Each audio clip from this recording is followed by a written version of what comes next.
ठीक है, हम लोग प्रार्थना करके हम आज के वचन को देखेंगे। प्यारे परमेश्वर, हम तेरा धन्यवाद करते हैं पिता, तेरे चरणों में आते हैं फिर से एक बार।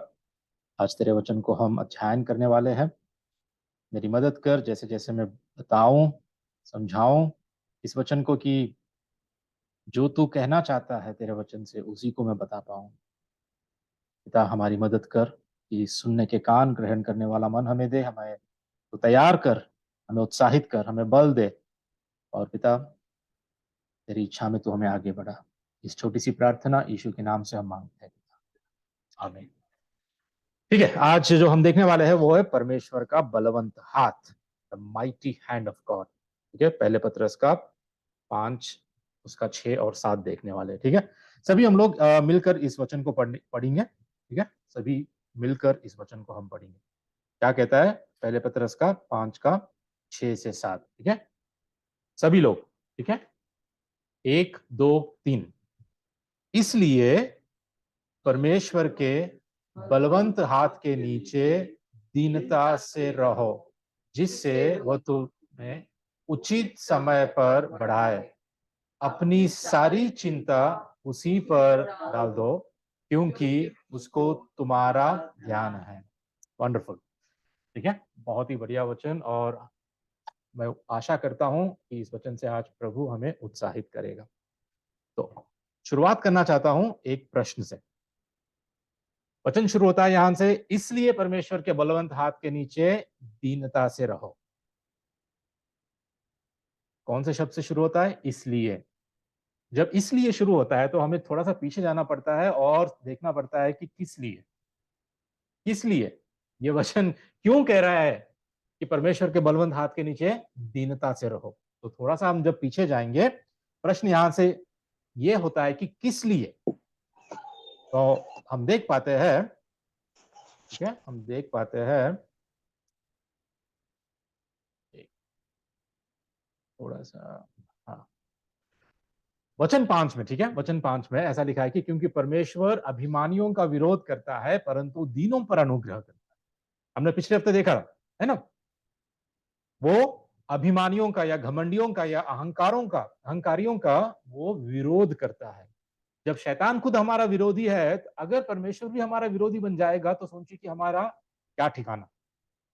तो इसलिए जैसे मैंने पिछले हफ्ते बताया था कि वो दीनों पर अनुग्रह करता है, अहंकारियों पर नहीं, घमंडियों पर नहीं। घमंडियों को वो उनका विरोध करता है। क्योंकि उनका परमेश्वर विरोध करता है, इसलिए हमें क्या करना है? वचन आज ये सिखाता है कि परमेश्वर के बलवंत हाथ के नीचे दीनता से रहो।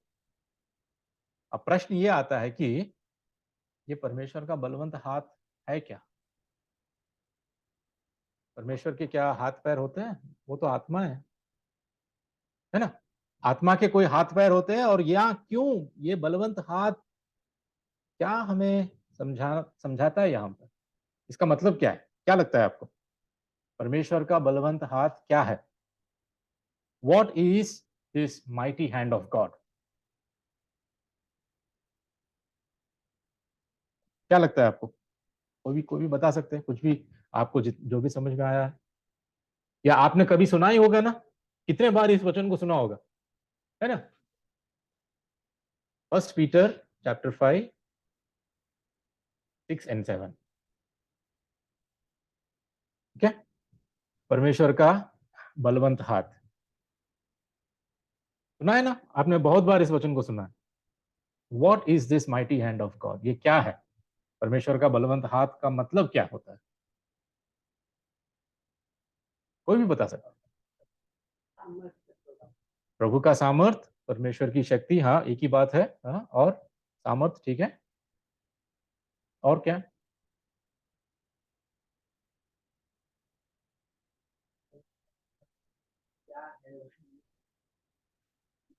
वचन को पढ़ा है लेकिन कभी सुना नहीं।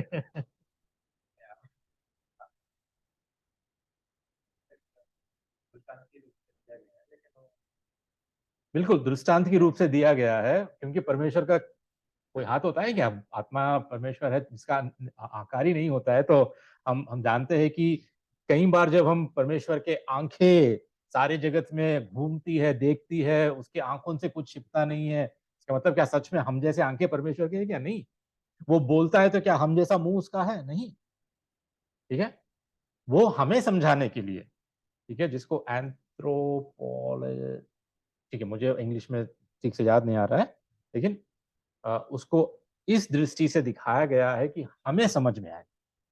ठीक है, हमें समझ में आए, इंसानों की भाषा को उपयोग करते हुए हमें समझाने की कोशिश किया गया। ठीक है, तो यहाँ पर परमेश्वर का बलवंत हाथ क्या है, हम किसको कह सकते हैं कि परमेश्वर का बलवंत हाथ? ठीक है, हमें यहाँ पे एक संदर्भ देखना चाहिए कि पहले पत्रस किसके लिए लिखा गया है?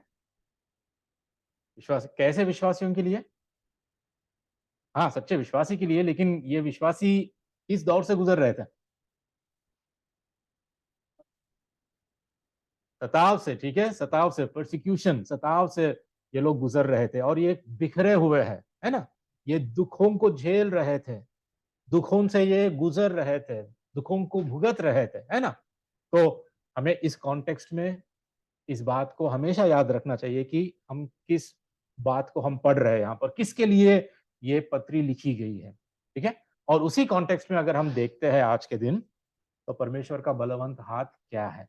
उतना ही नहीं, अगर हम सारे बाइबल को भी हम देखते हैं, बाइबल में जहां जहां पर भी हमें बलवंत हाथ के बारे में लिखा गया है, उसको भी हम देखते हैं, तो इस बलवंत हाथ के बारे में वचन क्या कहता है? ठीक है, what is this mighty hand of God? ये बात हमें समझ लेना चाहिए। तो अगर मैं इसकी परिभाषा आपको बताऊं कि यहां पर परमेश्वर का बलवंत हाथ क्या है, ठीक है, परमेश्वर का बलवंत हाथ उसके शक्तिशाली और संप्रभु कार्य को दर्शाता है, जो हमेशा अपने संप्रभु उद्देश्य को पूरा करता है। फिर से एक बार देखिए स्क्रीन पर ध्यान से, परमेश्वर का बलवंत हाथ उसके शक्तिशाली और संप्रभु कार्य को दर्शाता है। The powerful and sovereign work of God. ठीक है, परमेश्वर का बलवंत हाथ जो भी है, वो उसके शक्तिशाली या सामर्थी और उसकी संप्रभु, संप्रभु कार्य मतलब उसने जो चाहा, उसने जो करना चाहा, उसकी जो इच्छा है, उसकी संप्रभु इच्छा जो है, उसको दर्शाता है, जो हमेशा उसकी संप्रभु उद्देश्य को पूरा करता है। उसका जो भी उद्देश्य है, उसका जो भी इच्छा है, उसको वो पूरा करता है। ये है परमेश्वर का बल। एक ऐसा कार्य, एक ऐसा कार्य जो उसकी शक्ति से, उसकी संप्रभुता से परमेश्वर अपनी इच्छा को पूरी करने के लिए करता है। ठीक है, समझ में आई बात? ठीक है, तो अब ये जो परमेश्वर का हाथ है, ठीक है, बलवंत हाथ, कहां पर और वचन में हम देख पाते हैं? ठीक है, पुराने नियम में हम जाएंगे थोड़ा, ठीक है, वहां पर मैं आपको दिखाना चाहता हूं पुराने नियम में, जब इसराइलियों को मिस्र देश से, इजिप्ट से परमेश्वर ने छुड़ाया, तो वचन क्या कहता है? व्यवस्था विवरण का 5 का 15 में, ठीक है, ऐसा कहता है कि इस बात को स्मरण रखना कि मिस्र देश में तू आप दास था। इसराइल के बारे में यहाँ पर प्रभु कहता है कि तुम लोग गुलाम थे मिस्र देश में, और वहां से तेरा परमेश्वर यहोवा तुझे बलवंत हाथ और बढ़ाई हुई भुजा के द्वारा निकाल लाया। यही शब्द का इस्तेमाल किया गया कि वहां से परमेश्वर मिस्र देश से इसराइलियों को अपने बलवंत हाथ से और बढ़ाई हुई भुजा से परमेश्वर उनको निकाल लाया। आपको पता है कि कैसे परमेश्वर उनको निकाल लाया? कैसे कैसे चिन्ह चमत्कार किए परमेश्वर ने, कैसे कैसे पीड़ाओं को भेजा परमेश्वर ने, है ना? और कैसे हम लोग देख पाते हैं कि इस्राएल की प्रजा को परमेश्वर मिस्र देश से बाहर लाया। दूसरी बात, और एक वचन में ऐसा कहता है कि एहेजकेल का 20 का 33 और 34, प्रभु यहोवा यह कहता है, मेरे जीवन की शपथ, मैं निश्चय बलवंत हाथ और बढ़ाई हुई भुजा से और भड़काई हुई जलजलाहट के साथ तुम्हारे ऊपर राज्य करूंगा। अच्छा, अब मैं इसको थोड़ा सा समझा देता हूं कि ये कब परमेश्वर कह रहा है, किसके लिए कह रहा है। ये भी इजराइल लोगों के लिए कह रहा है, लेकिन मिस्र देश से जब ये लोग वापस आ गए, अपने खुद के देश में जाने वाले थे, ठीक है, और वहां पर उन्होंने परमेश्वर पर भरोसा नहीं किया, वहां के लोगों से डर कर परमेश्वर पर विश्वास नहीं किया, और वो पीढ़ी पूरी रीति से विनाश हो गई। और जब दूसरी पीढ़ी के लोग आए और देश जो मधु और दूध से बहता हुआ उस देश को जो परमेश्वर, उस प्रतिज्ञा की गई उस देश को जो परमेश्वर उनको दिया, तो उस देश में निवास करते हुए ये लोग परमेश्वर के पीछे ना चलने लगे, परमेश्वर को छोड़ दिया, मूर्ति पूजा में, अन्य देवताओं के बीच में ये लोग अपने परमेश्वर को त्याग कर परमेश्वर का बलवा किया। और तब क्या करा परमेश्वर ने? इनको ना तितर बितर कर दिया, इनको दूसरे राजाओं, दूसरे देशों के अधीन कर दिया, दूसरे लोगों के दास गुलाम बना दिया। लेकिन परमेश्वर ने जो वाचा उनके पितरों से जो वाचा बांधी थी, उसके कारण, उसको याद करके, उसके उसके अपने वचन और अपने नाम के कारण, अपने नाम के कारण परमेश्वर क्या करता है? कहता है कि मैं इनको फिर से लाऊंगा। और यही वचन में कहता है कि मैं बलवंत हाथ और बढ़ाई हुई भुजा से और भड़काई हुई जलजलाहट के साथ तुम्हें देश देश के लोगों में से अलग करूंगा, और उन देशों से जिनमें तुम तितर बितर हो गए थे इकट्ठा करूंगा। बलवंत हाथ से मैं तुम्हें वापस लाऊंगा। मैं ये मत समझो कि मैं तुम्हें छोड़ दिया हूं, मैं तुम्हें पकड़ कर लाऊंगा, वापस लाऊंगा। ठीक है, अब ये दो वचन को देखने के बाद हम देखेंगे कि शक्तिशाली और संप्रभु कार्य में क्या शामिल है। मतलब परमेश्वर के बलवंत हाथ में जो जो कार्य हो रहा है, या शक्तिशाली और संप्रभु कार्य जो परमेश्वर करता है, उसमें क्या क्या होता है, उसमें क्या क्या शामिल है। What does the mighty hand of God includes. ठीक है, जब हम 1 पत्रस के 5 के संदर्भ में भी देखेंगे कि ये परमेश्वर का बलवंत हाथ क्या है। ठीक है, सबसे पहले इस बलवंत हाथ में या इस शक्तिशाली और संप्रभु कार्य में ताड़ना है। देयर इज गॉड्स डिसिप्लिन, परमेश्वर की ताड़ना है।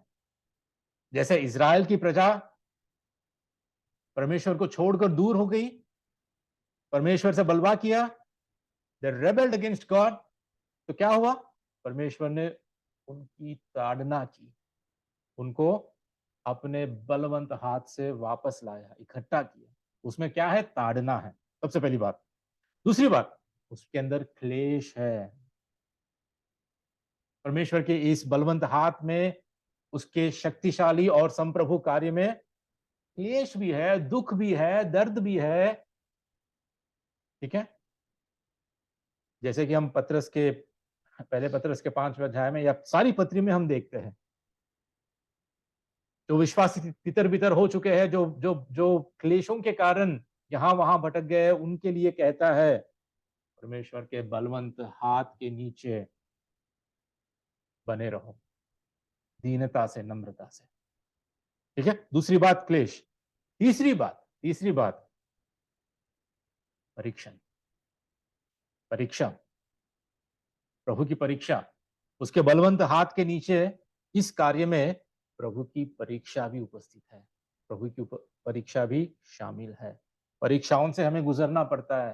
उसके बलवंत हाथ के नीचे अगर हम रहे, तो कई परीक्षाओं से परमेश्वर हमें हमें निकालता है।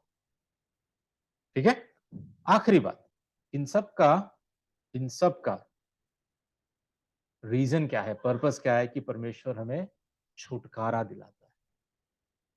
ठीक है, अपने बलवंत हाथ के उस कार्य, उस शक्तिशाली और संप्रभु कार्य में परमेश्वर का छुटकारा भी है। जैसे इज़राइल के लोगों को छुटकारा दिया या विश्वासियों को छुटकारा दिया, वैसे आज हमारे लिए भी छुटकारा है, छुटकारा है। ठीक है, यूसुफ के जीवन से आपको कुछ बताना चाहता हूँ। आप सबको पता है यूसुफ का जीवन। देखिए यूसुफ के जीवन में बलवंत हाथ कब शुरू हुआ परमेश्वर का? जिस दिन उसको अपने भाइयों ने गड्ढे में डाल दिया, जिस दिन उसको मिस्र देश उन देशवासियों को एक दास के समान बेच दिया। यूसुफ के जीवन में वो परमेश्वर का बलवंत हाथ आया, उसी वक्त से शुरू हो गया। उसके बाद मूसा के जीवन में पता है मूसा कितने साल जब फरो से भाग गया था, सब कुछ छोड़कर एक इंसान की मिस्र देश वाले की जब हत्या उसने की और डर से वो भाग निकला, है ना? उसके बाद कितने साल जंगल में भेड़ बकरियों को चराते रहा? कितने साल? 40 साल। 40 years, 40 साल। और जब हम देखते हैं कि परमेश्वर का बलवंत हाथ मूसा पर 40 साल तक रहा, एक आ, मिस्र जैसे एक ऐसे सुपर पावर नेशन, ठीक है, एक ऐसे शक्तिशाली प्रभावशाली, जैसे आज अमेरिका है, रशिया है, इतने शक्तिशाली जो देश है, ऐसे उस वक्त इतने प्रभावशाली शक्तिशाली देश का राजकुमार मूसा था। और अब क्या कर रहा है वो? भेड़ बकरी चरा रहा है। 40 साल। सोचिए एक बार, यूसुफ के जीवन में क्या हुआ? बेचा गया, उसके बाद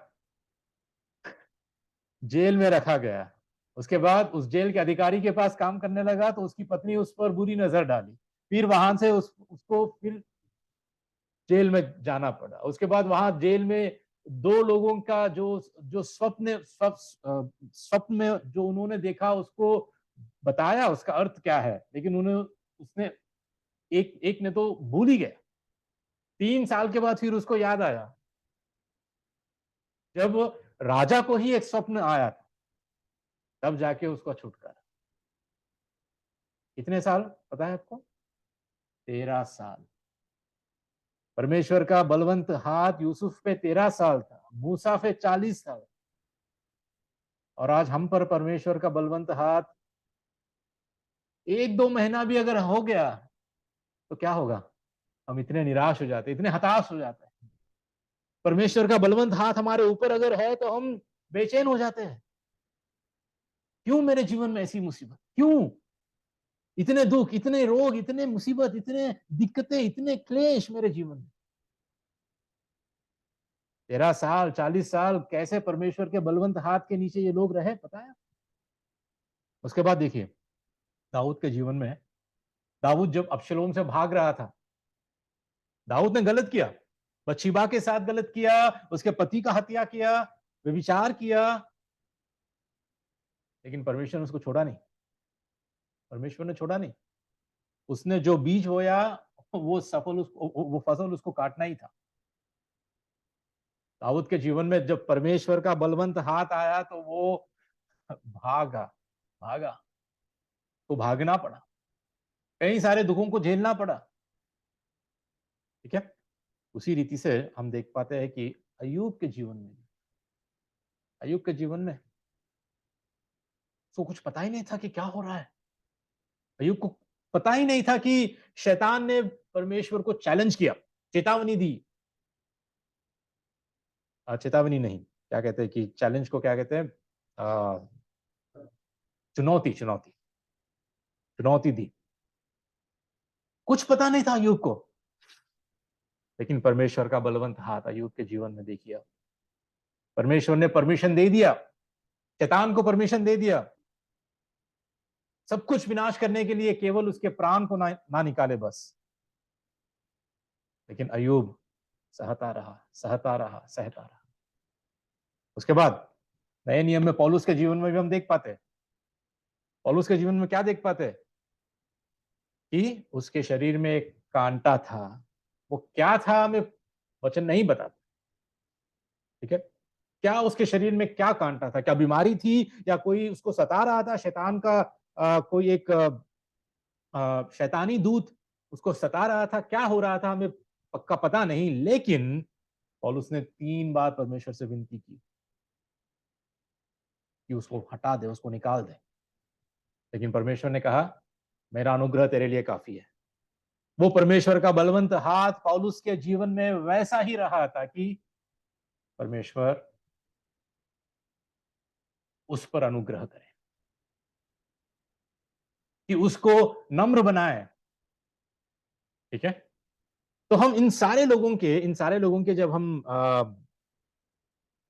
इन जीवन को हम देखते हैं, इन सारे लोगों के ऊपर परमेश्वर का हाथ कैसे था, कि परमेश्वर क्या कर रहा था, अपने शक्तिशाली और संप्रभु कार्य को, अपने संप्रभु इच्छा को, अपने संप्रभु उद्देश्य को परमेश्वर पूरा कर रहा था।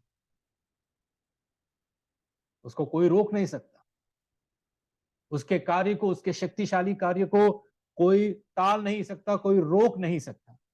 उसमें ताड़ना है, उसमें क्या है, दूसरी बात क्लेश है, तीसरी बात परीक्षण है, और छुटकारा है। ये है परमेश्वर का बलवंत हाथ। आज सोचिए कि हमारे जीवन में क्या हो रहा है। हमारे जीवन में परमेश्वर का बलवंत हाथ है है वो आता है। लेकिन अब बात आती है, परमेश्वर के बलवंत हाथ के नीचे दीनता से, नम्रता से रहो। क्या कह रहा है परमेश्वर के वचन, उसके बलवंत हाथ के नीचे, उसके बलवंत हाथ के नीचे कैसे रहना है, दीनता से या नम्रता से। ठीक है। पिछले हफ्ते हमने देखा था नम्रता दीनता का मतलब क्या है, और उसी संदर्भ में नम्रता या दीनता क्या होती है, अगर आप देखोगे तो परमेश्वर के प्रति आज्ञाकारिता में अपने आप को समर्पित करना। परमेश्वर के प्रति आज्ञाकारिता में हम अपने आप को समर्पित करना, वही दीनता है, वही नम्रता है। और प्रभु का वचन कहता है कि परमेश्वर का जब बलवंत हाथ आपके ऊपर है, तो उसके नीचे, बलवंत हाथ के नीचे, क्लेशों में, ताड़ना में, परीक्षा में, छुटकारे में, परमेश्वर के उस बलवंत हाथ के नीचे दीन बन के रहो, नम्रता से रहो। नम्रता का मतलब अपने आप को परमेश्वर के प्रति आज्ञाकारिता में समर्पित करो, समर्पित करो। क्योंकि वचन भी ऐसा कहता है, रहो, दीनता से रहो। लेकिन हम रहते हैं, हम रहते हैं, हम यही सोचते हैं कि कब मैं भागूं, कब ये दुख से, ये मुसीबत से मुझे छुटकारा मिलेगा, कब मैं किसके पास जाऊं मैं। क्या हमारे अंदर इतनी क्या कहते हैं कि सब्र होती है?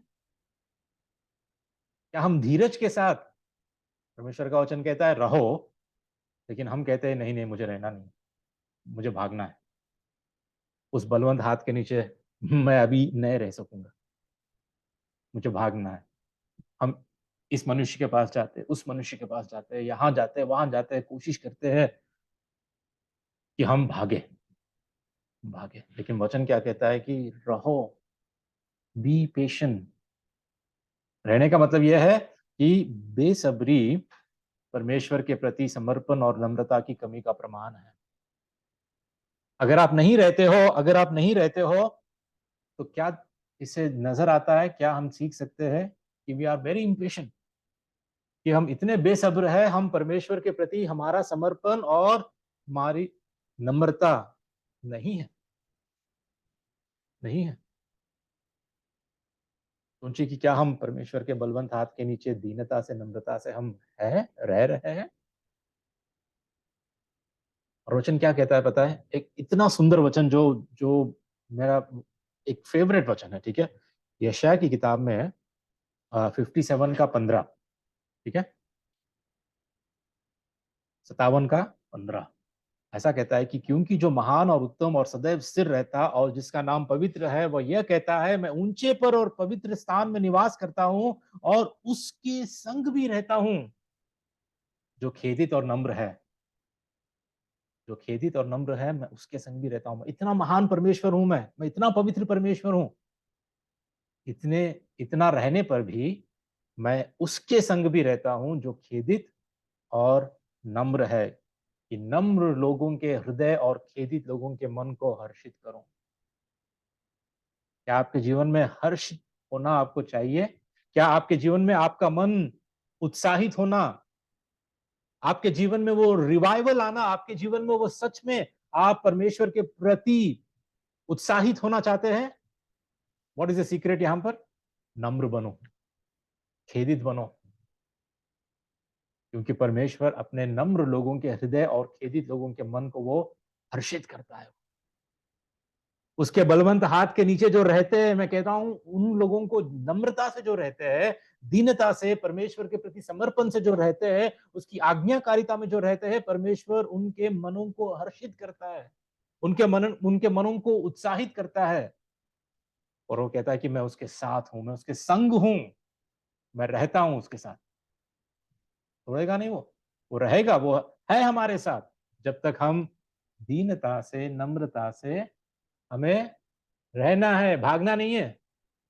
भाग जाओगे मतलब परमेश्वर के हाथ से तुम निकल रहे हो, तुम भाग रहे हो, तुम दौड़ रहे हो। रहो, सब्र से रहो, धीरज से रहो, ठीक है। और फिर आगे वचन कहता है, जिससे जिससे वह तुम्हें उचित समय पर बढ़ाए। अगर तुम रहोगे तो उसका रिजल्ट क्या है? अगर परमेश्वर के हाथ के, बलवंत हाथ के नीचे दीनता से, नम्रता से अगर तुम रहोगे तो उसका रिजल्ट क्या है? वो तुम्हें उचित समय पर बढ़ाएगा। तीन बातों को यहां पर मैं आके रखना चाहता हूं। सबसे पहले वह, मतलब कौन? परमेश्वर। कौन बढ़ाएगा हमें?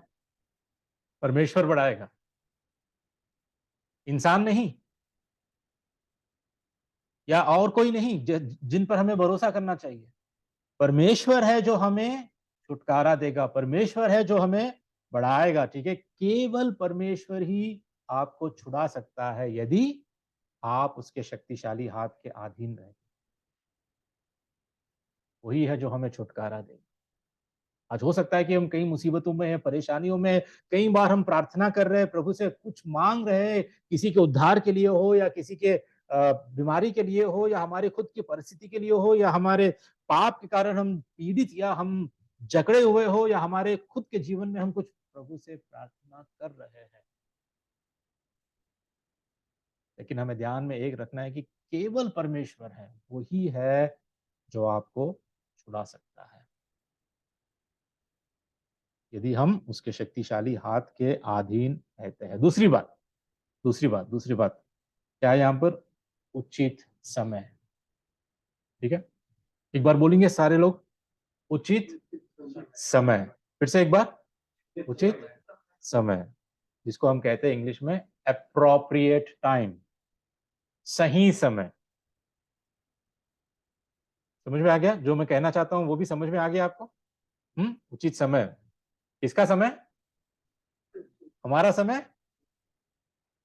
परमेश्वर की दृष्टि में जो उचित समय है, वो समय के बारे में, ठीक है। उचित समय का मतलब वो अपनी इच्छा से नियुक्त किए गए समय में, ठीक है, उसकी इच्छा के अनुसार, अब उसके समय में उसने जो नियुक्त किया है, जब हमें वो बढ़ाएगा, जब हमें वो छुटकारा देगा।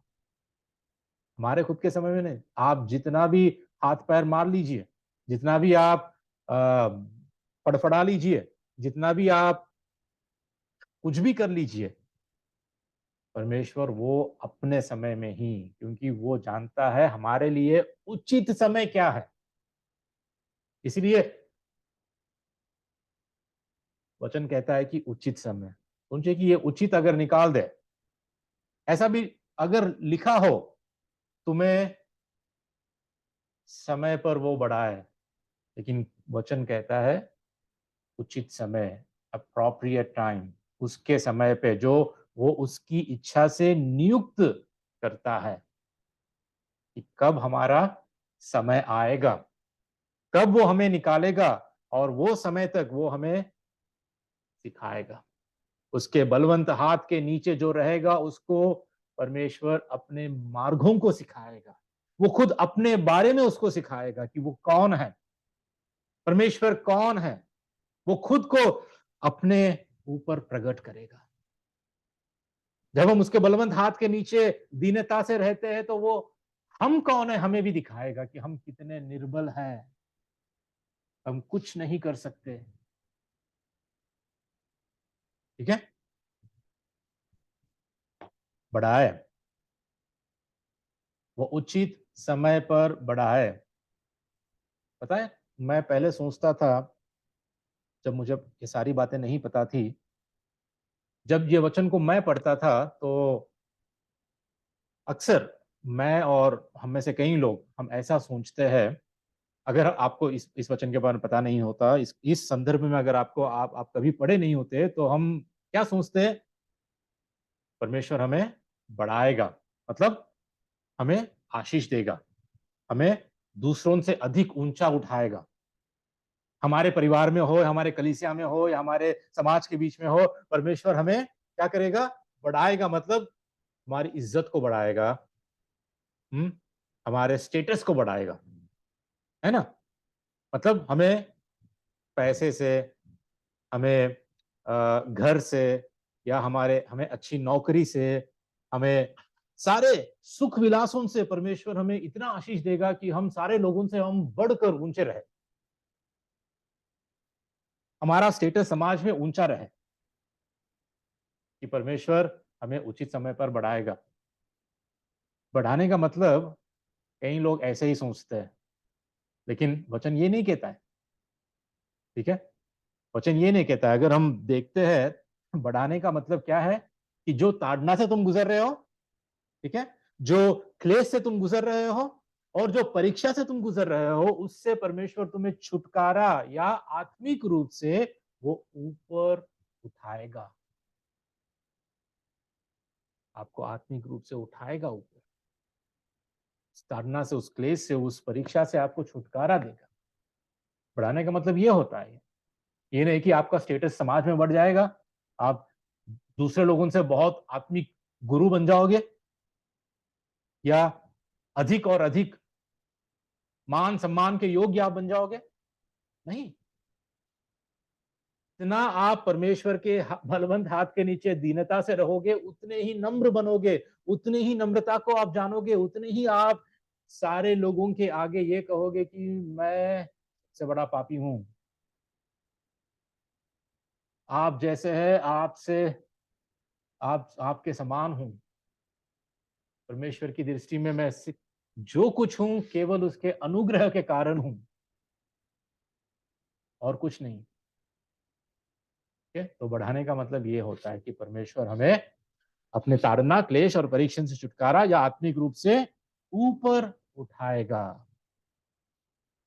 ठीक है, लूका का 14 और उसका 11, प्रभु ने खुद कहा कि क्योंकि जो कोई अपने आप को बड़ा बनाएगा वह छोटा किया जाएगा, और जो कोई अपने आप को छोटा बनाएगा वह बड़ा किया जाएगा। नम्र बनने का मतलब क्या है, खुद को अपने आप को छोटा करो। नम्र बनने का मतलब क्या है, परमेश्वर के बलवंत हाथ के नीचे बने रहो, बने रहो। जो नम्र है सच में वही बना रहता है, वरना वो भागने की कोशिश करता है, वो स्वीकार नहीं करता है, वो निराश हो जाता है, वो हताश हो जाता है। ठीक है, उसके बाद आखिरी में क्या कहता है, अपनी सारी चिंता उस पर डालो, अपनी सारी चिंता उसी पर डालो, क्योंकि उसको तुम्हारा ध्यान है। इतनी चिंता हम करते हैं, सोचो, हर दिन हर बात में कितनी चिंता हम लोग करते हैं, और प्रभु का वचन कहता है कि अपनी सारी चिंता, थोड़ी चिंता नहीं, आधी चिंता नहीं, अपनी सारी चिंता, जितनी भी चिंता आपके मन में है, सारी चिंता उसी पर डाल दो, उसी पर डाल दो। लेकिन हम हमारी चिंता को, हमारे बोझ को किन किन पर डालते हैं, सोचो। चिंता होती है तो सबसे पहले पास्टर जी याद आते हैं, प्रार्थना करो मेरे लिए, इमीडिएटली मुझे प्रार्थना की जरूरत है। किसकी याद आती है सबसे पहले? अगर आपको अपने पास्टर की याद आती है सबसे पहले, तो मुझे चिंता करने की बात है। क्योंकि आपको सबसे पहले अपने पास्टर पे नहीं, अपने माँ-बाप पे नहीं, अपने पति पे नहीं, अपनी पत्नी पर नहीं, अपने बच्चों पर नहीं, या अपने बॉस पर नहीं, या समाज में या लोगों पर नहीं, अपनी चिंता किस पर डालनी चाहिए? उसी पर डालो। अपनी चिंता को उस पर, उसके आगे ले जाओ। अपनी चिंताओं को उसके आगे रखो। मैं ये नहीं कह रहा हूँ कि प्रार्थना विनती नहीं करनी है। मैं ये नहीं कह रहा हूँ कि आपकी चिंताओं को समाज में अपने लोगों के आगे नहीं रखना है। मैं ये नहीं कह रहा हूँ। ज़रूर रखना है, ज़रूर बताना है, ज़रूर अपनी चिंताओं को लोगों के आगे रखना है ताकि हम प्रार्थना कर रहे हैं। लेकिन मेरा कहने का ये मतलब है कि सबसे पहले क्या हम परमेश्वर के पास जाते हैं, अपनी चिंता को उस पर डालते हैं कि नहीं? क्या क्या सोचते हैं हम परमेश्वर के बारे में? क्या हमारे साथ जो लोग हैं वो परमेश्वर से बढ़कर हैं? क्या उसका हाथ, अ, उसकी सामर्थ काफ़ी नहीं है कि हमें छुटकारा दिलाने के लिए? हमारी प्रार्थनाओं को, हमारी चिंता को निकालने के लिए? किसके पास हम जाते हैं? किस पर हम अपनी चिंता को डालते हैं? ठीक है? भजन का 55 का 22 ऐसा कहता है, अपना बोझ यहोवा पर डाल दे, वो तुझे सँभालेगा। और धर्मी को कभी टलने ना देगा। कभी टलने ना देगा धर्मी को वो। अपना बोझ यहोवा पर डाल दे, वो तुझे सँभालेगा। परमेश्वर है जो हमें सँभालता है। आजकल आजकल कई सारे लोगों के कमज़ोर विश्वास का कारण क्या है पता है? उनका विश्वास क्यों कमज़ोर है? क्योंकि उनका विश्वास परमेश्वर से बढ़कर अपने खुद पर है, या लोगों पर है। लोगों की प्रार्थनाओं पर है, अपनी खुद की प्रार्थनाओं से बढ़कर सिर्फ लोगों की प्रार्थनाओं पर है। क्या परमेश्वर कमजोर है? क्या परमेश्वर नहीं सुनता है? किस पर हम अपनी चिंता को डाल रहे हैं? प्रभु का वचन कहता है, अपना सारा बोझ, दिल में जो कुछ बोझ है सब यहोवा पर डाल। यहोवा पर डाल, वो तुझे संभालेगा। ठीक है? उसी पर मतलब केवल परमेश्वर पर। साफ वचन कहता है उसी पर। ऐसा नहीं है कि उस पर भी डाल। कहीं लिखा है, कहीं दिख रहा है आपको? मनुष्यों के साथ साथ उस पर भी डाल, ऐसा नहीं है। केवल उसी पर डाल, मतलब केवल परमेश्वर पर डाल। डालने का मतलब क्या है पता है? परमेश्वर पर भरोसा करना है। परमेश्वर पर भरोसा करना। यह आपके नियंत्रण से परे कष्टों के संदर्भ में है, जहां पर आप कुछ नहीं कर सकते। मैं ये नहीं कह रहा हूं कि आप कुछ गलत करो, गलत डिसीजन लो और फिर परमेश्वर पर, मेरी सारी चिंता तुझ पर डाल रहा हूं प्रभु। ये परमेश्वर का वचन नहीं कहता है। अगर आपने अपने खुद के गलत निर्णय से, पता होने पर भी, जानबूझकर भी, वचन कहता है कि ऐसा मत करो लेकिन फिर भी आप कर रहे हो, नियम क्या है? जो बोओगे वही काटोगे। ठीक है? तो आपके नियंत्रण से परे आपके जीवन में जो कष्ट आ रहे हैं, उसके लिए आपको क्या करना है? आपकी चिंता सबसे पहले उसी पर डालो, उस पर भरोसा करो कि वो अपने बलवंत हाथ, मतलब अपने शक्तिशाली और संप्रभु कार्य को अपने जीवन में कर रहा है। उसके उद्देश्य को वो पूरा कर रहा है और उचित समय में वो क्या करेगा? आपको बढ़ाएगा। उचित समय में वो बढ़ाएगा आपको। लेकिन उस चिंता को लेकर आपको जीना है। क्या करोगे? आपको उस चिंता को लेकर अगर आप जियोगे, प्रभु का वचन कहता है कि चिंता करके मनुष्य क्या अपने हाइट को क्या बढ़ा सकता है? 1 इंच भी? चिंता करके क्या करेगा मनुष्य? इसलिए परमेश्वर पर भरोसा करना। क्यों? एक पतरस का 4:19 में भी ऐसा ही कहता है कि इसलिए जो परमेश्वर की इच्छा के अनुसार दुख उठाते हैं, वे भलाई करते हुए अपने अपने प्राण को विश्वास योग्य सृजनहार के हाथ में सौंप दे। What do you need to do? कि परमेश्वर के हाथों को सौंप दो।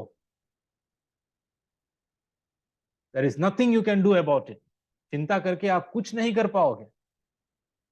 आपके कद को 1 इंच भी आप बढ़ा नहीं पाओगे। उस पर डाल दो, आपकी सारी चिंता उसी पर डाल दो। फिलिपियों के 4:6 के साथ में वचन कहता है कि किसी भी बात की चिंता मत करो। ये बहुत मुश्किल का काम है, ठीक है, मेरे लिए भी आसान, बताना आसान है, लेकिन सोचो कि अगर मैं कहीं बाहर जाता हूं तो परिवार की चिंता मुझे होती है, बच्चों की चिंता होती है। ये साधारण है, हमारे लिए बहुत नेचुरल है कि हम लोग चिंता करने वाले इंसान हैं। Naturally we are worried people. लेकिन जब परमेश्वर पर भरोसा हमारा होता है, जब जब चिंता के सोच और विचार हमारे अंदर आते हैं, तब तब उसकी ओर हमें देखना है, उसी पर हमारी चिंता को डाल देना है। जितने भी बार चिंता आती है, उतने बार चिंता को डाल दो उस पर, सारी चिंता को। किसी भी बात की चिंता मत करो, परंतु हर बात में तुम्हारे निवेदन, प्रार्थना और विनती के द्वारा धन्यवाद के साथ परमेश्वर के सम्मुख उपस्थित किए जाए। चिंता को उसके ऊपर डालने का मतलब क्या है?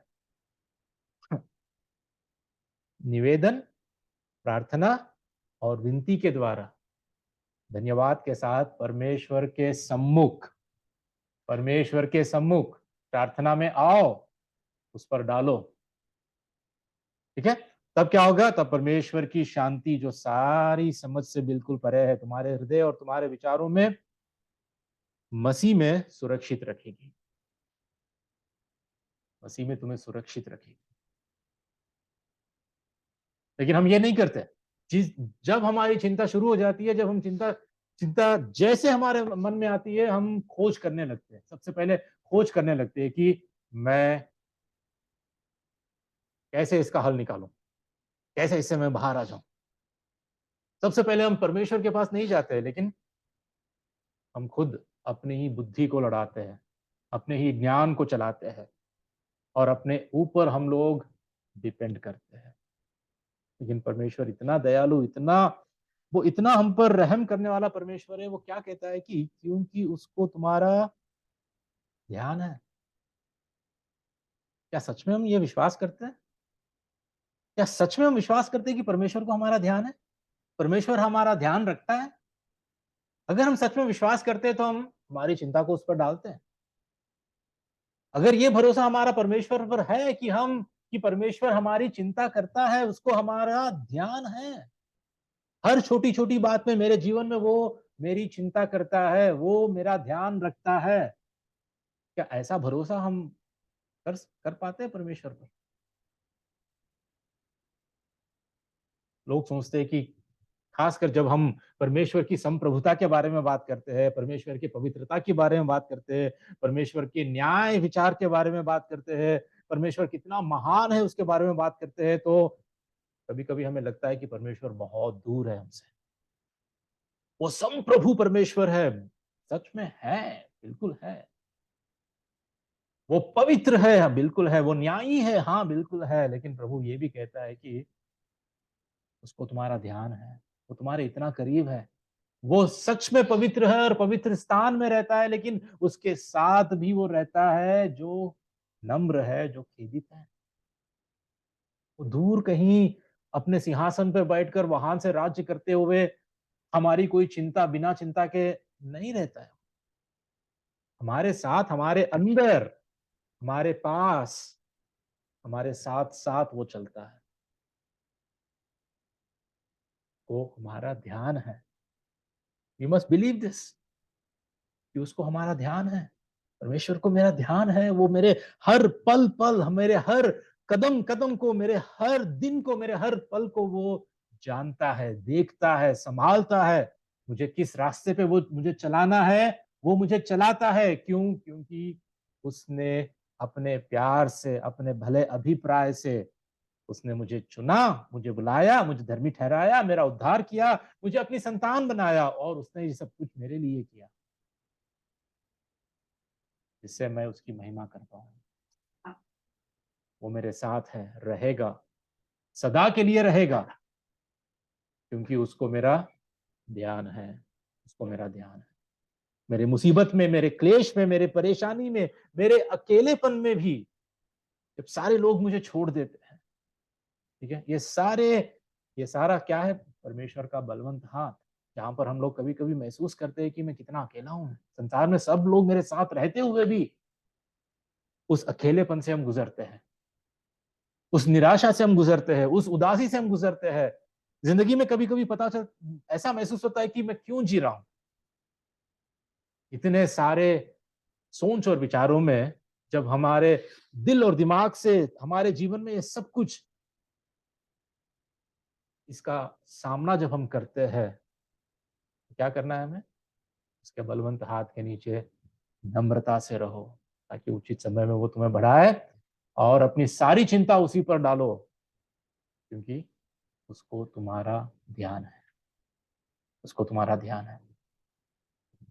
प्रभु हम सभी को आशीष दे कि हम आगे से ऐसा जीवन जिए, ठीक है, चिंता में नहीं परंतु विश्वास में, डर में नहीं परंतु हिम्मत से प्रभु के चरणों में, ये जानते हुए कि उसको हमारा ध्यान है, वो हमारा ध्यान करता है। ठीक है, चलिए हम लोग प्रार्थना करके हम समाप्त करें।